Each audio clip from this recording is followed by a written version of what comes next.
একটু ভালো থাকার আশায় জীবনের ঝুঁকি নিয়ে এক দেশ থেকে আরেক দেশে যাচ্ছে মানুষ। দুর্গম পর্বতমালা আর ঝঞ্ঝা বিক্ষুব্ধ সাগর পাড়ি দিতে হয় তাদের। অনেকে গন্তব্যে পৌঁছেন, অনেকে হার মানতে হয় মৃত্যুর কাছে। অভিবাসন প্রত্যাশীদের জন্য সবচেয়ে বিপজ্জনক বছর ছিল ২০২৪। জাতিসংঘের আন্তর্জাতিক অভিবাসন বিষয়ক সংস্থা IOM এর হিসাব অনুযায়ী ওই বছরটিতে বিশ্বের সর্বোচ্চ সংখ্যক অভিবাসন প্রত্যাশীর মৃত্যু হয়।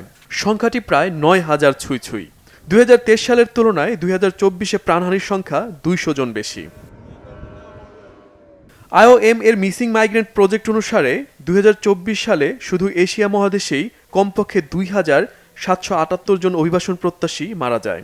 সংখ্যাটি ২০২৩ সালের চেয়ে ৬২৪ জন বেশি। মৃতের হিসাবে দ্বিতীয় অবস্থানে রয়েছে ভূমধ্যসাগর।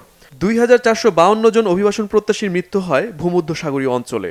অভিবাসন রুটে মৃত্যুর তৃতীয় সর্বোচ্চ সংখ্যা আফ্রিকায় রেকর্ড করা হয়েছে। আফ্রিকায় ২,২৪২ জনের প্রাণহানি হয়েছে। এই সংখ্যা আরও অনেক বেশি হতে পারে ধারণা করছে জাতিসংঘ।